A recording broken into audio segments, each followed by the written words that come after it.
Brandy?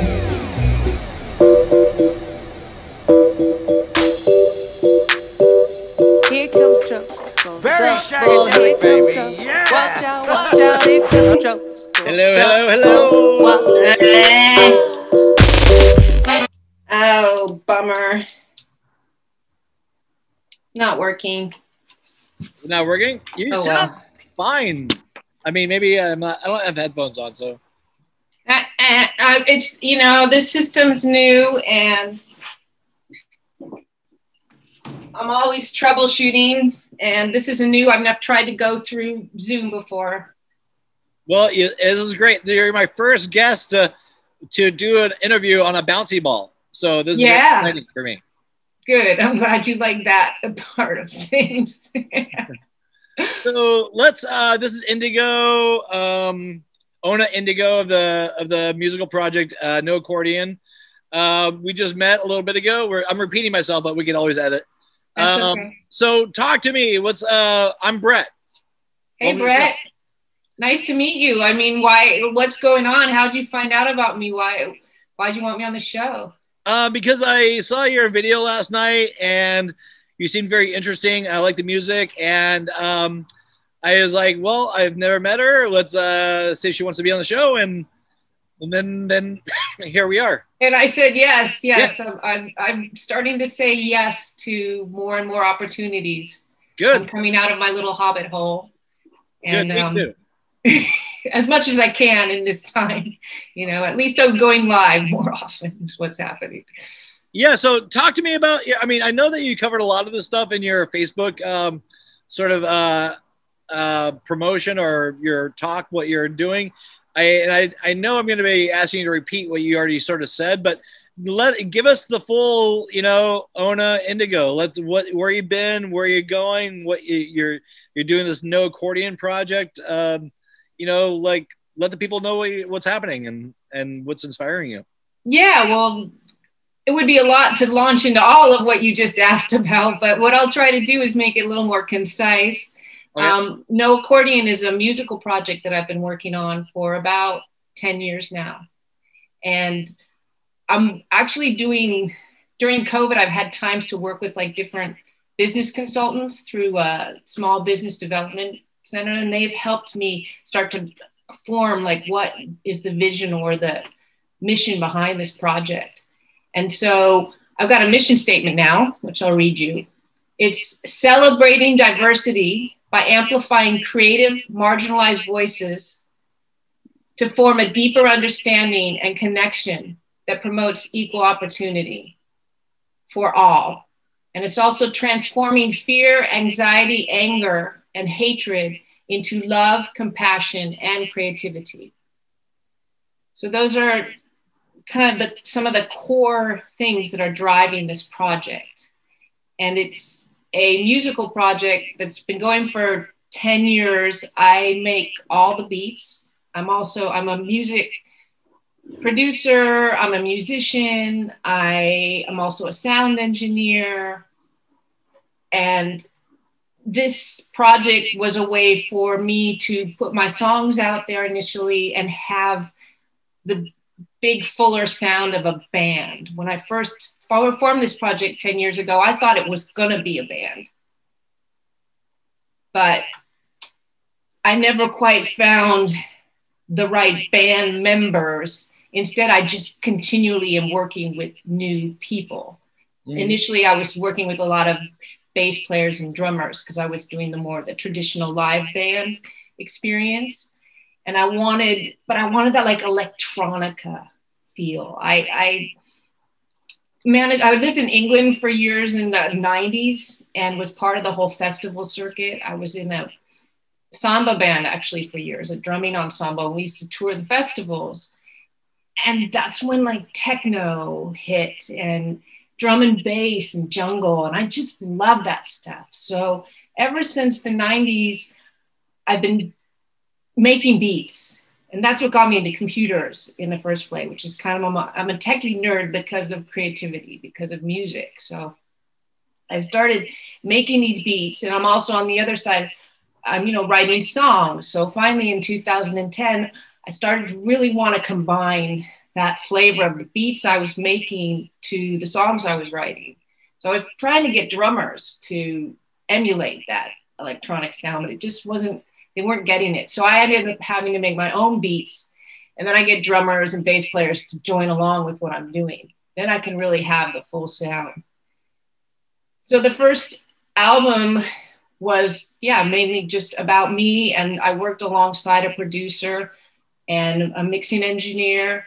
And that's where I got a lot of my skills as a recording engineer and mixer, was from that experience of working alongside with this amazing producer called Sean Inglesby, and just witnessing him do all the crazy editing. I mean, boring stuff, but it helped me hone my skills. And after that, I've been able to produce another, I think it's 4 EPs and 3 LPs in the last 9 years. Wow. So you're busy. I'm a very artistic, creative person. I can't help but create. It makes me feel better. I mean, I've also been working with, like, why do I make music in general? You know, when I'm starting to think of, like, this project, what does this project mean? And it's really one of the ways that I'm processing emotions. I'm a pretty sensitive individual. I feel a lot of different things. You know, a lot of things that we would call negative emotions are running through me. I got a lot of chatter in my head, but when I'm doing the music, especially like when I'm improvising or I'm composing and creating and just kind of letting it flow, I get to stay in that more like meditative state. I lose track of the mind quiets. I stay fully focused. So it's been a healing process for me. I have to keep going back to it. It just makes me feel good. And then the beauty of this project, and that I've been able to also bring in so many other collaborators. So it adds to the kind of diversity. Like it started off being just about me, but it isn't all about me anymore. I mean, it's just too much to be just all about me. So I'm working more and more and more. My albums, my tracks are becoming about featuring other people quite often. So yeah, it's about being the bridge between two worlds, connecting people. Yes, I'm definitely a connector. I'm like one of those people that traverses through a lot of different scenes. So before COVID, I was out and about, you know, quite a few nights a week, going to see new bands, going dancing, but I was tapped into a lot of different scenes. I live in Oakland, so I'm part of a really vibrant music and art scene. But I noticed that there weren't that many of us that cross-pollinated over so many different scenes. Like I know this group that's like that scene, this group that's that scene, this group that's that scene. But I'm definitely one of those also musically. If you have a chance to start to sample what I've done, I have a lot of musical influences and very, you know, diverse flavors as albums. Each album, each EP has its own flavor. And so, like, did you experience trauma or in your own life to get you to this point where you want to transmute it from a negative into a positive? I've experienced extreme trauma throughout my life, yes. And I would say that art has, you know, I've been playing music ever since I was 5 years old. So art has always been there for me to help me work through different parts of my life. And I wouldn't say that trauma is what caused it, but I would say that during times of extreme trauma or times right after something really, you know, extreme has happened, then I have found that one of my solaces is music, is being creative, and the you know, something that was pointed out to me, because my last album, Surrender, is a really pretty upbeat, happy, it's one of the most like upbeat, happy things that I've written, but it came out of an extremely dark place. Like I was really in a difficult, dark, depressed state. And I'm amazed when I think of the state that I started in. And I also look at, like, they were pointing out, like, the titles of the tracks initially were kind of more negative and dark, and then they started just lightening up. It was just like a lighter and a lighter and a lighter process. Like if you only knew where this LP started out from, it would be just pretty wild. Tell us about it. You know, sometimes I feel like with my own trauma and drama and all that stuff in my own life, you know, I took years to talk about it, but because you're like insecure or you think you're the only one. But I find sometimes when people talk about their trauma or what they realize that they're not alone. You know, they're not the victim of something that other people can't be, you know, that have happened to other people. And it opens other people up to talk about their trauma and express themselves as well. So feel free to talk about anything that kind of triggered you to, you know, traumatic or whatever. And maybe that would inspire other people to kind of talk about what, you know, and express what they have been going through as well.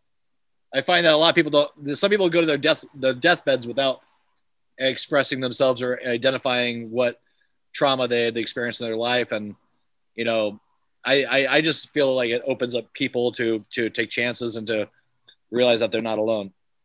Yeah. I mean, I'm happy to, you know, I lost a child. My child died when she was 9 months old, you know, when I was in my early 30s. That was probably, you know, the biggest trauma that I have experienced. And it took me years and years to find some beauty in that. I think it gave me a gift of, I have a lot of compassion for people who have lost loved ones, especially children. And I feel that after getting through that experience, I'm kind of, nothing phases me that much. Like it was so traumatic and so intense and just took over. It's like I cried for 2 years. Like I couldn't, I mean, it's just, you can't help that type of sorrow. It just like keeps pouring and pouring out. So I think I've gotten better at, you know, coaching some of my friends through losses that they've had after that experience. Is that's when I talk about, you know, how music helps me. Also how I deal with my emotions is not trying to figure out why I'm having the emotions even, or try to, you know, ask, oh, is it attached to this trauma or this thing that happened to me? Instead, it's that thing of just letting them, feeling them and letting them pass through me. Because I know that if I don't want to feel them, they're going to somehow, that energy is going to get blocked in my body. You know, that is definitely a huge trauma.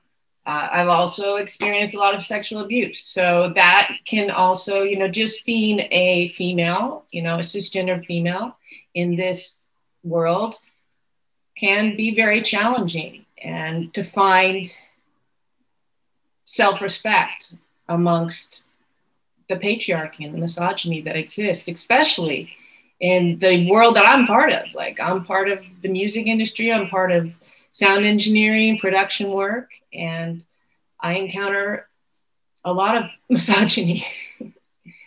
and I think all my experiences have made me stronger. You know, the Me Too movement was definitely a powerful movement, and the Believe Women movement, because I feel that a lot of things are, you know, downplayed, especially when it comes to sexual abuse.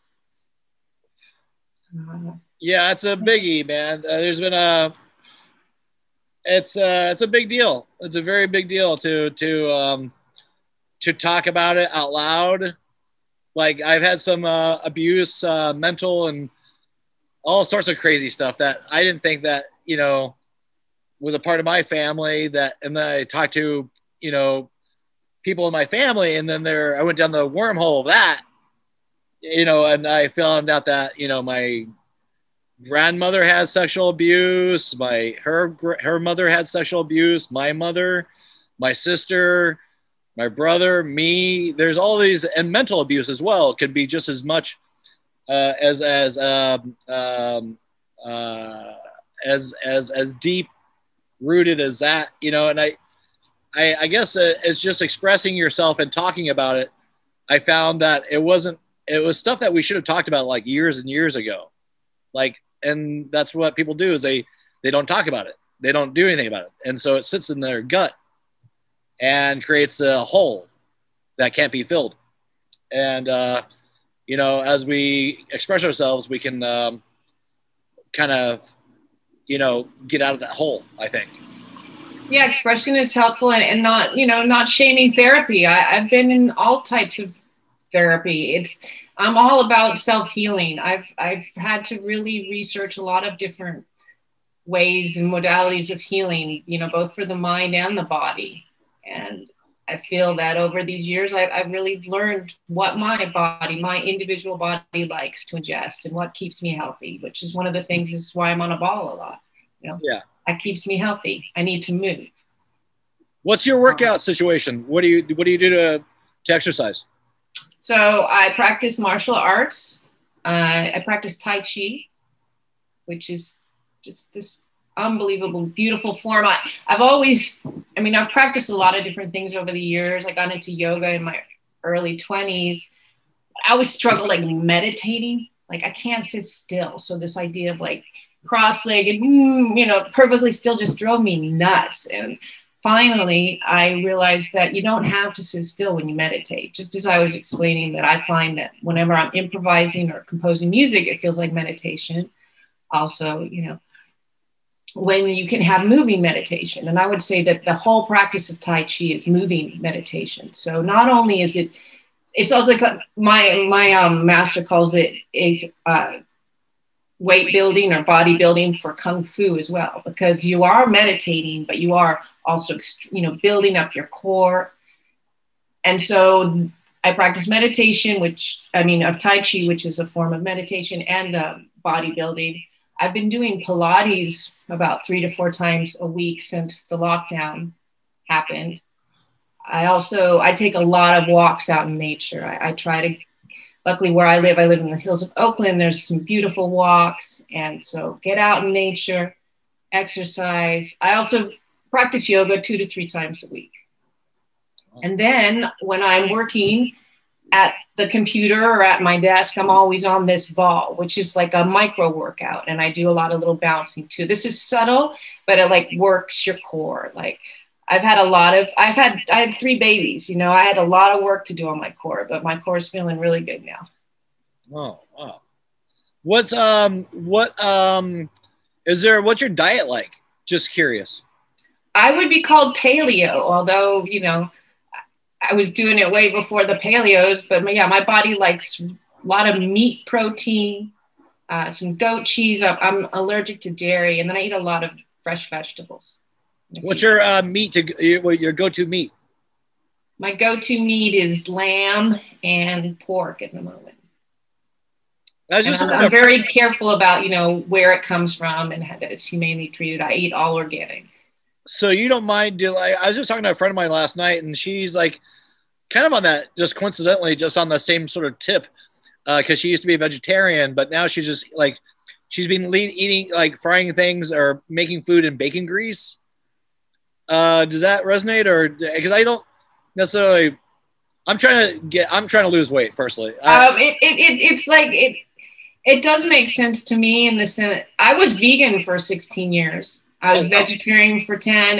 And when I slowly came back from being vegan, I kept introducing new meat. I think you really just need to listen to your body. There was a couple of years where I wanted a lot of bacon, and I did exactly what your friend was doing, cooking my greens and the bacon fat that remained.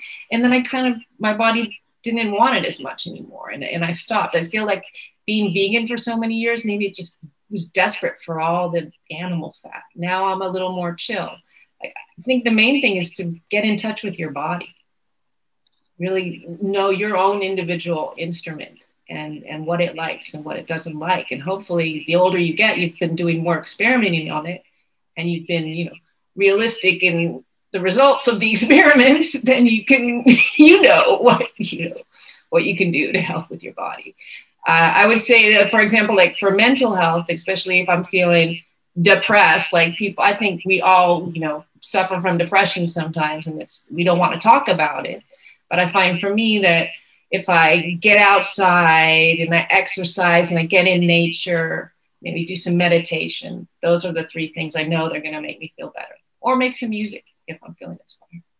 And so let's talk about veganism for a bit. I mean, you don't obviously have any ill will towards anything, but like, is that like, and I have a podcast coming up with people that are staunch veganism. What's your take on that? Is it a cult? Is it a way of life, or is it? I mean, a cult. I mean, anything. Like if you look at the definition of a cult, that's all our major religions. So it has a cultish vibe to it. I would say that I call them the vegan fascists. Like I was around quite a few. I mean, I was staunch vegan for 15 years, and you have to have like a certain ideology. I don't feel like it's just a thing that you're choosing for your health, because I also knew a lot of vegans that ate like shit. Like you can drink a shitload of beer and smoke a load of cigarettes and eat fried food and still be a vegan. So it's like, I have more compassion for vegans than a lot of people do. I think it's because I was one for so long, and I understand some of, you know, the thought form behind it, but I know also that my body did not enjoy that diet. It's so much happier with animal protein. Can you do me a favor? Can you expand on that a little bit? Because I'm curious to know more about, you know, the negative and positive of being whatever, but like a vegan. What was the negative, and then can you tell me the positive? Well, I can tell you know.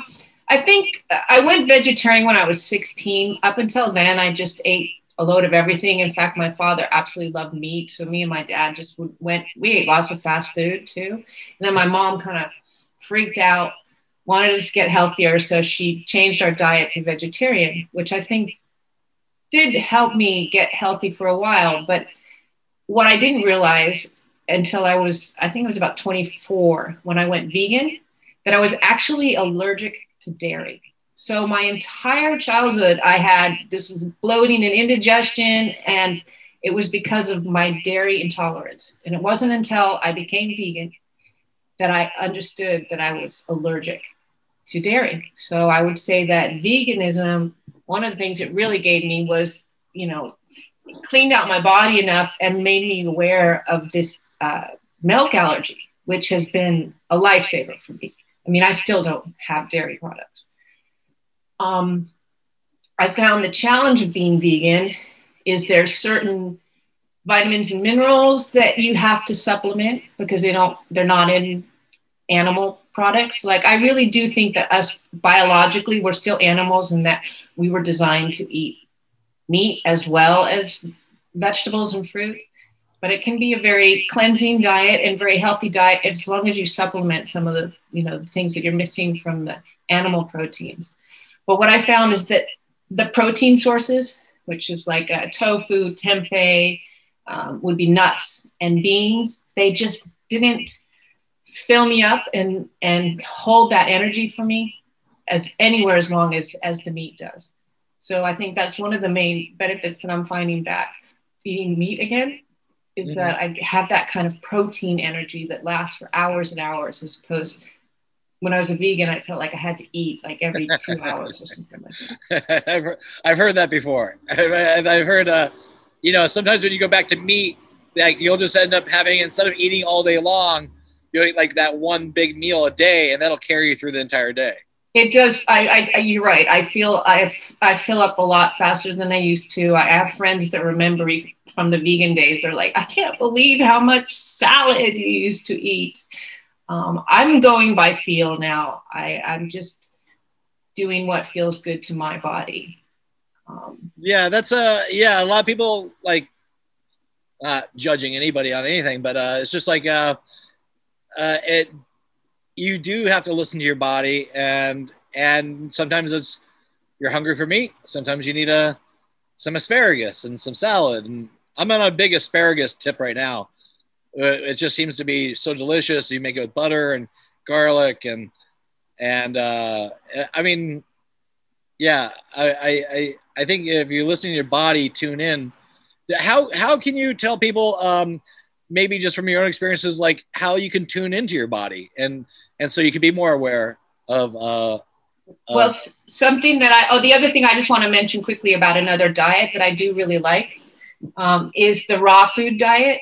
And that is, no, I wouldn't suggest it all the time, but as a cleansing diet, that can be amazing. Like I have experienced amazing results with a raw food diet. Can you give us an example of what that is? Raw food diet? Raw food diet is you only ate things that are not cooked. So they eat tons of nuts, but not roasted nuts, and any fruit, any vegetable. Some of them do the raw milk and the raw dairy, but my group was a vegan group. So those are the main sources. You're just basically eating raw. But what it does is it really cleanses the body. Like over the years, I've had different issues with skin. And I found when I was on a raw food diet, my skin really cleared up. But I wouldn't recommend it for a long term or in a cold time of the year, because it's similar. It almost feels similar to fasting. I don't know if you've done any type of fasting or juice fasting. A little bit here and there. I need to do another one. I want to do that cayenne pepper fast. Yeah, I'm not a huge fan of that one. You mean the master cleanse with the lemon and the cayenne pepper and the maple syrup? To me, that's just way too much sugar. But then I've had issues, other health issues that doesn't want all that sugar. But getting back to that question you were asking me, one of the things I think that I've discovered is that how important the digestive system is. And so I would say, how do we know what our body likes or what it doesn't, or how do we tune into our body? I would say when it comes to what we're eating, listen to your stomach. And if it's not digesting stuff well, there's something going on there. You got to rethink this. I would say that you can never have enough greens. Like eat tons and tons of greens, fresh or steamed. Lower on the carbs, I would recommend. Pasta, potatoes. Yeah, and then there's alternatives to those. You don't just have to I'm definitely allergic to dairy, so I don't do cow dairy. I can do a bit of goat. Wheat is something that I also try not to have too much of. I think I'm a little intolerant to that, but I would just rather, to me, it's all about diversity. It's like there are so many other grains out there. When I was a vegan, I did discover all the different beans and all the different grains. Like I was a poor vegan with a, young vegan with a family to feed. So we ate organic, but cheaply. There's so much more variety out there than Are black beans filled with good protein? Yeah, sure. Yeah, I was veggie for about 3 years way back when, and I was bicycling around Venice, and I was really hungry, so I went to get this veggie burrito, and I got back to my apartment, and it was filled with chicken. Yeah. And I was like, I ate that burrito like it was like the last thing on earth, and that's what stopped my my so-called vegetarian. I mean, I ate fish and stuff like that, but I felt lighter when I didn't eat meat. I felt my body was lighter. But it's all about diversity, what you're saying. But I guess just listening to your body and just going through different times and different points, everything's like a wave. So sometimes you need something else, and then you don't need it, and then you go back to it and just eat healthy. And the thing about me with meat is my biggest problem with it is because I do eat meat. I eat bacon, I eat burgers, whatever. But is the way in which the meat is processed or made. It's like the harm to the animal, the conditions. Yeah, that's why I said I'm really careful about where I'm sourcing my meat from. Yeah, it's so sad, like the way that we treat animals on this planet.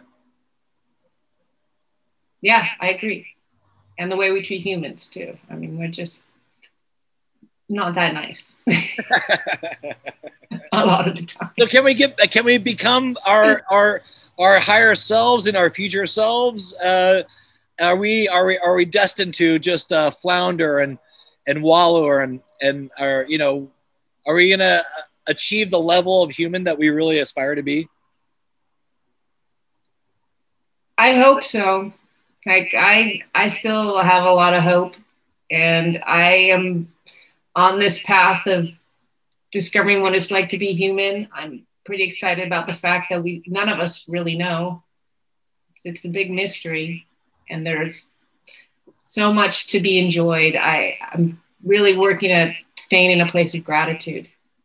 It's been a challenge, especially this last year with all this crazy stuff going on. But I feel extremely blessed and lucky with my life and where I live and my friends, and the fact that I've had this ability to just be creative and be so expressive, and been able to make so much art and music over the years.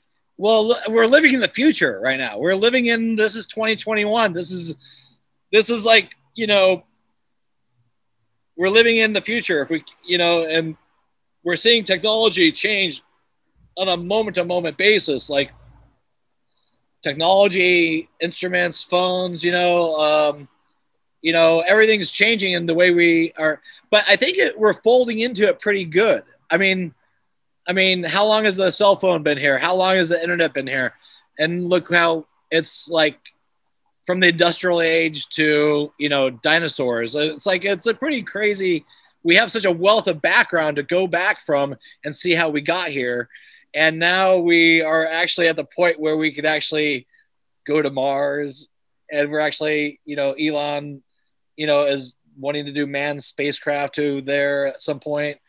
We actually, by 2023, he wants to have people on a rotation to be traveling from different Earths to different Earths, you know. But this is that crux, I think, in time where our technology hopefully is meeting it with our spirituality, or vice versa, and what it looks like is going to be crazy. Well, I do like, you know, these concepts I've always been into physics.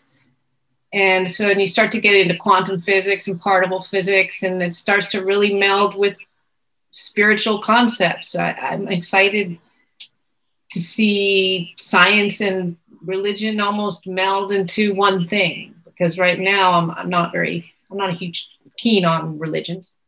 No. Organized groups of people and large masses can be very, very, very, or ideologies can be very, well, we've seen what happens when that happens. Good things and bad things. I'm not a very religious person. I consider myself to be a visionary and a naturalist at heart, because we are a part of the natural world, but we can actually kind of carve into it a little bit, you know. Can you, without not asking you to be the cornerstone of or a spokesperson for, but can you explain quantum physics to me? No, I cannot explain quantum physics to you, but I do understand. There's concepts that I like. What you understand, the concepts that you understand. I love how, you know, science, when I was taught science, that there was matter. And from what I'm understanding, that we don't even use that word matter anymore. But when we keep breaking it down into smaller and smaller particles is what fascinates me, and that we realize that, and we get to like the nanoparticle, that we are all made up of the same thing. I think that's the concept that really fascinates me, is that science is proving that we are all one. That's what excites me about. How about okay, just because it's on I gotta ask, string theory? What? String theory? Yeah. You can tell me what string theory is. Oh, yeah. Flat Earth theory? Are you a flat earther? Don't tell me you're a flat earther. No. I do believe that Earth is round and dinosaurs existed. They did? I think so. They're my favorite animal. So how with this Noaccordion Project, can you do you want to go to where do you want to see? Okay, we've sort of backtracked and we see where you've been, where you are. Where do you want to see it going? I want to see it expanding. I'm really always looking for, I'm working on a new LP. So I've got new collaborators coming in. Each LP that I do brings in new people. I'm excited about working with a couple of artists that are fairly well known. And then I just discovered an up and coming, just a real newbie, which is exciting too, to be able to kind of show the side of some more well-known artists, but also introduce some new talent. So I'm excited about finding more and more new talent to work with. It's interesting times right now because everything's shut. So my way is to go out and be social and be with my friends and all the collaborators that I work with. I have seen them perform live. I like what they do. I don't need to change much about who they are. I let them do their thing, and I almost craft a song for them specifically. I would love a lot more people to listen to the music. I've spent 10 years making music. I've got a pretty big catalog now, so I'm just trying to bring a lot more awareness to the project. Have you been doing any music videos? I've done a few music videos. Yeah, I do some pretty low budget, weird music videos. Did you get a chance to look at any of them? I've got Can 4. We play one on the show? What? Well, can we play one on the show? Sure.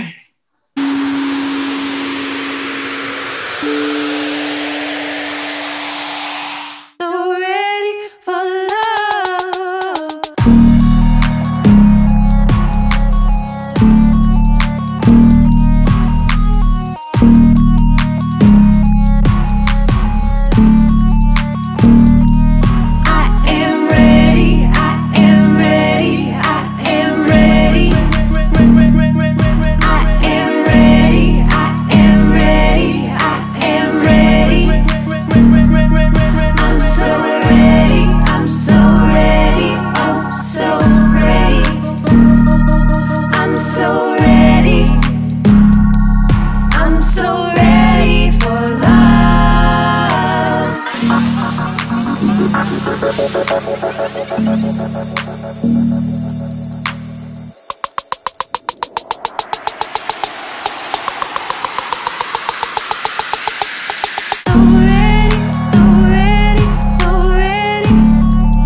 Onah Indigo of the Noaccordion Project, and we'll continue on with the interview.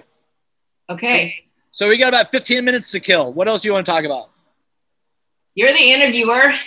But I want you to talk about things that you normally wouldn't talk about in an interview situation, like things that your passions. Obviously, we found those out.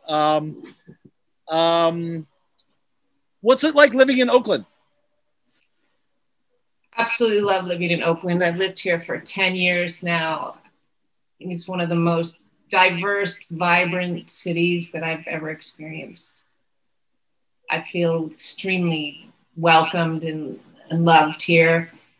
I've never had so many people to collaborate with, people that are willing to go there with my kind of music, because I've always been tapped into other musical scenes wherever I've lived. But a lot of the time I've lived in small towns, And so the pool of musicians and creatives is very small. We all know each other and we all work with each other, but we're not really doing the types of projects that we would like to. So I finally found, you know, the right fits for my project once I got to Oakland and was able to pool people from this entire Bay Area. Like within a year, I met hip hop rap artists that loved accordion. I mean, it's just like weird, you know, things like that. And then it just through going to so many parties and just having fun. I mean, I love to go to parties and have fun. And I've been playing out for 10 years. You just start to get this whole gaggle of creatives around you and people that you can pull from. I love it. Absolutely love it. Like the last LP release party that I did in 2019 took over the East Bay community space. And I've decided to work more and more with visual artists and dancers rather than musicians lately. So I brought in 3 different dancers. I brought in a video artist who did really cool videos behind, and everybody put in so much more effort than I even imagined they would. Like they're all professionals. I do pay them a bit, but not that much. And they went above and beyond. We had so much fun. Like I just have a lot of fun is mainly what I'm doing here. I'm in my happy place a lot of the time when I'm creating, when I'm making my shows, and yeah. Yeah, I grew up in San Jose, California. So, and I remember like 20 years ago, I've been in Venice and Santa Monica for 20 years after I moved out of San Jose. But like, I remember hearing about Oakland art and music scene slowly building up like 20 years ago. It was like, you got to go to Oakland. It's happening. People are creating things. There's art galleries. There's a lot of music on the street. There's things happening. And so that I have a sort of I'm asking you about Oakland because I'm curious to see where it went from there, because it was building like 20 years ago. People were flipping out about it. And it's, you know, it was because everybody had to get out of SF because it was fucking crazy expensive and nobody could afford to live there. And, you know, I've known people that lived there for like 25 years that have had to move out of there after that, just because they just couldn't survive there at the level that they wanted to produce artwork and be creative. And it seemed like Oakland was a good extension of that. Yeah, they call it the Brooklyn of now. And I feel very fortunate that I've been here for 10 years because I've felt it grow and get bigger and better every single year. Yeah. There was a time, I think we were talking about, I don't know, it was about 6 years ago, that we have a thing called Oakland First Fridays, where it's all the art galleries open up and it starts to spill out on the streets. Well, I think about 5 or 6 years ago, it got to the point where it was about 10,000 people. It felt like a Burning Man event. You know, it was crazy. The 12 blocks of streets were blocked off, and that went on for a few times. And then there was a shooting or something, and then that gave the city the excuse to be able to shut that thing down. So now it's very small, but I've got to agree with what you're hearing. It's really happening here. There's a lot going on. Do you have any friends? Do you have any friends that you do any work with? Do you know anything about San Francisco right now? How that place is doing? I hear negative and positive things, but like, do you have contacts over there or friends over there that are creating? Yeah, sure. I have a lot of friends in San Francisco as well. I would just say that I think you're correct that most people have left San Francisco. So you're going to find most of the warehouse parties and most of the artists going to be living over here in the East Bay nowadays. Like San Francisco is not the place where that many people are living anymore. There's still, well, I don't know. It's been a year since we've had any kind of vibrant party or music scene, but a year ago it was still really good. But the saying is that people, if you live in San Francisco, nobody comes over to the East Bay. But I say that things are shifting now.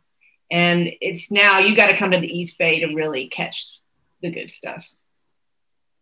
Yeah. Do you ever get over to Sonoma County or Santa Cruz or any of those? Hardly ever. Hardly ever. Yeah, those are everything's.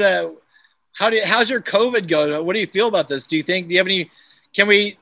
And I want to make this a segment for some reason, but like in the show. But what are your predictions on this thing? How do you feel it's going to go, or what are your feelings? Okay, well, my feeling in general is that I'm not surprised that yet we have another virus out there. I'm definitely interested in healing. We talked about some of that, and I've done a lot of different modalities of healing. So my approach is this is going to be a virus that's probably going to stay around and keep mutating. I see it almost like another flu.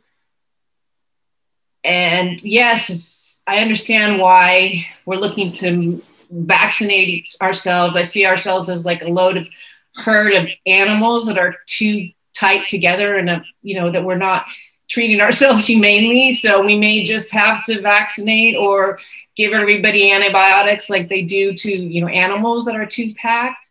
But it's a sign that we are just not that healthy, and that the real way that we're going to become stronger is building our immune system and getting healthy within ourselves, because this is not going to be the first or last weird virus that comes our way. I see more and more of these things happening. And I don't know how well we're going to be able to stay, ahead of it with the vaccinations anyways. I mean, there's this new variants, right? So they're not even sure if that vaccination is going to cover for that one. I think we need to learn as a society how to look after each other and look after ourselves much better. This is a sign that we are not a very healthy humans. Yeah, it's a trip, man. I think this is like maybe hopefully this all just goes away, but I don't think that that's gonna happen for some reason. It just doesn't seem like it's just gonna magically disappear. No, I don't think this is going to disappear, and I think other things are going to keep coming too. So harder, more aggressive viruses. More aggressive viruses, yes. So, for example, I will take the vaccine because I understand that is part of what we need to do because we are unhealthy and we're packed together. But did I ever take the flu vaccine? No, and I haven't had the flu for 20, 25 years. Is it something I would jump towards? Is it something that I go for health? Not necessarily. I understand that, like right now, for the greater good, there's certain things I may be doing that I may not even, deem necessary, but I will do them for the larger picture of the whole and what we're trying to do together. Yeah, it just seems it just goes in it's this weird like futuristic thing where we're now. I always keep on living. I don't know. It's just I really feel like this is the future that as a child. We always thought it would be like flying planes or flying cars and stuff like that and jetpacks. And it just seems this is the one thing we forgot to think about about like plagues and stuff like that, which have ravaged, different planet or not different planets, maybe different planets. But it just seems like it's gonna spill on over into fashion, into music, into everything. It's permeating our lives in such a way where we're gonna wrap ourselves around this and go from there. And like masks are always going to be wearable now, even if it goes away. It's going to be the fashion with masks, fashion with how we interact with each other, or theaters, concerts, individually, parties, dinners with our families. I mean, this is like a new phase of reality that I mean, inspiration is sometimes built on negativity and or try to surpass, elevate ourselves to a higher learning. It seems like all that shit's happening. It seems like there's so much of it, and we're just going to expand out of it. But how it looks is going to be kind of, the future, I guess. I think it's forced a lot of growth. It's forced a lot of growth upon us. It's made people turn within and have to really look at aspects of themselves that maybe they wouldn't have to in the past, especially if you're a super extroverted person that's always so busy and bouncing from thing to thing. It's hopefully created a lot more mindfulness in humans. I am kind of an introvert anyways. I call myself an extroverted introvert. So most of the time I'm introverted, and then when I'm out there, I'm really out there.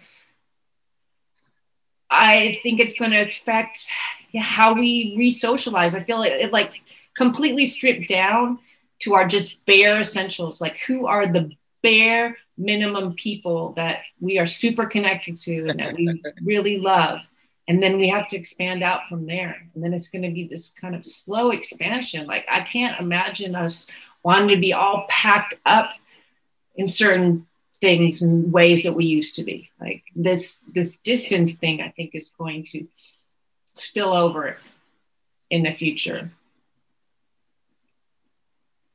I like that. I think it gave nature a real break. I love how it really I didn't even think about this as a solution to all the abuse that we've been pouring into nature, is just get these humans to slow the fuck down for a bit. Like, I'm really glad that we were forced to slow down.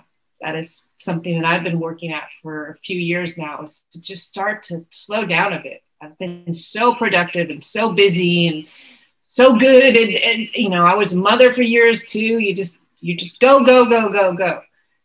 No, we need to stop for a second. Yeah. Take a deep breath, give nature a breath. And also this could be a chance, depending on how you're treating this time. I'm getting healthier during COVID. I'm exercising more regularly than I ever have. I'm going out and walking out in nature every day. I mean, I'm not working right now. I'm on unemployment. My whole industry is shut down. But I feel like I'm making the most of it and getting healthier. Taking advantage. Well, if there's ever something to bring us into a now moment, this would be it. You know, this is like every day I wake up is a day I'm in my body. I know what's happening.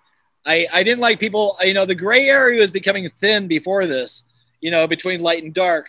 And it's certainly very paper thin at this point.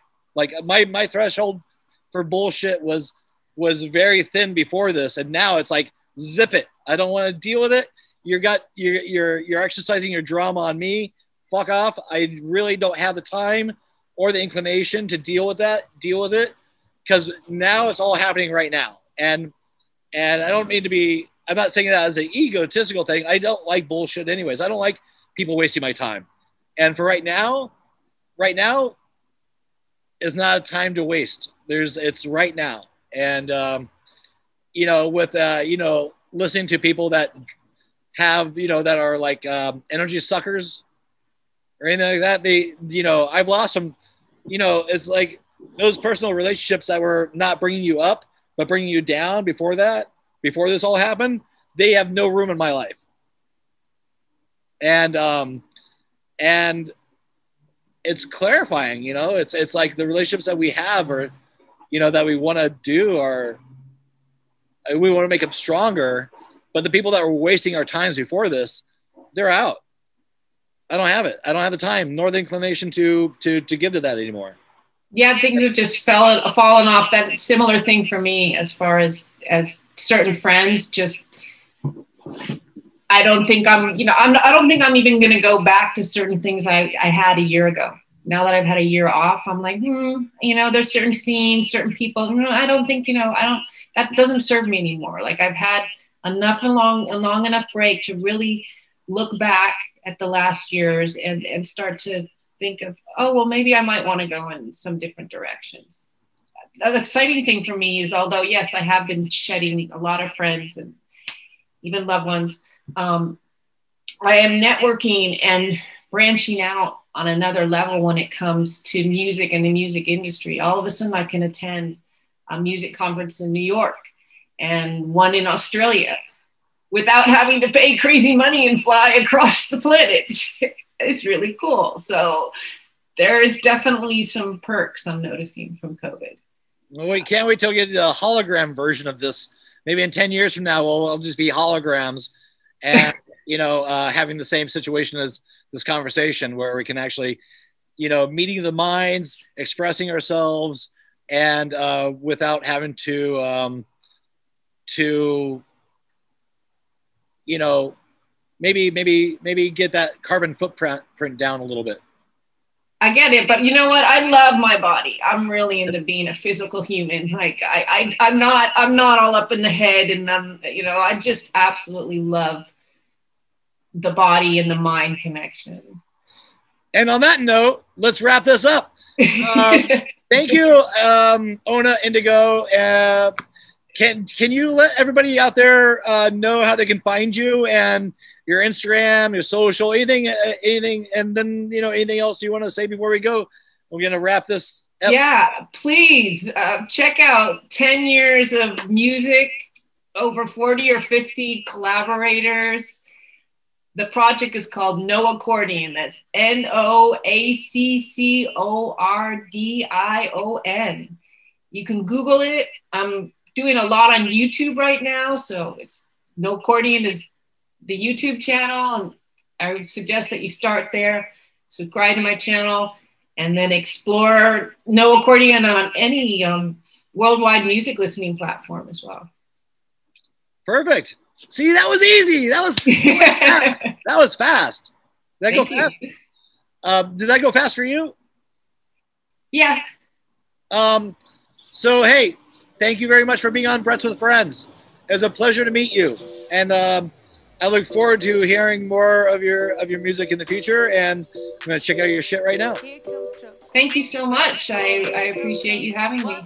Thank you. Yay! And you'll let me know when it goes live, right? Absolutely. Please and share it with your friends. Oh, of course I will. Perfect. All right. I'll talk to you later. Okay. Thanks. Thank you. Oh, bye. I'll call you in a second, but okay, I'll talk to you later. All right. Bye. Bye. Okay, that was Onah Indigo, with Noaccordion Project. This is Brett's with Friends. Talk to you guys later. Cheers. Be safe out there.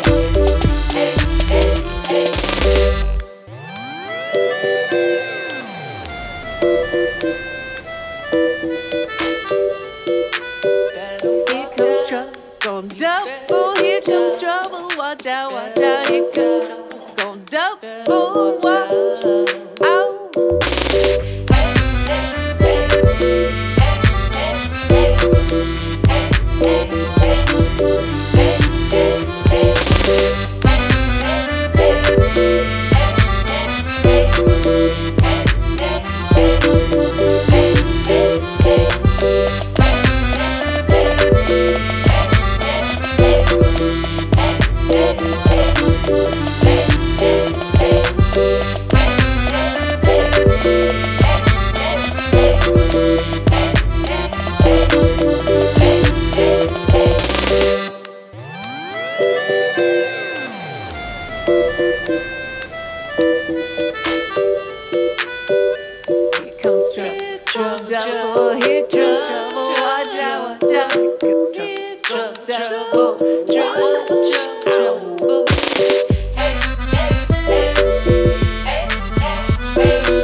Very shagadelic, baby. Yeah.